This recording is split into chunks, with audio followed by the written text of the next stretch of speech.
শুভ দুপুর বন্ধুরা, কেমন আছো? আশা করি ভালো আছে। জামাই ষষ্ঠীর বাজারে চলো, আজকে জামাই ষষ্ঠীর বাজারে কি কি লাঞ্চ বানিয়েছি দেখিয়ে দিই। তোমরা দেখতেই পাচ্ছ, লাঞ্চে দেখো 1 গামলা বিরিয়ানি দিয়ে বেরিয়েছি।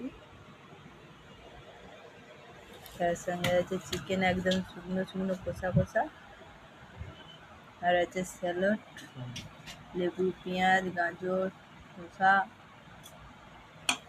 পুরি,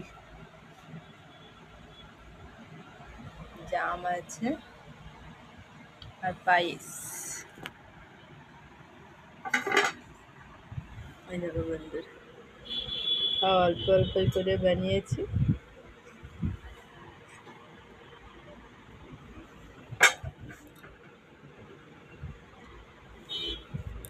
এই হচ্ছে আজকে দুপুরের লাঞ্চ।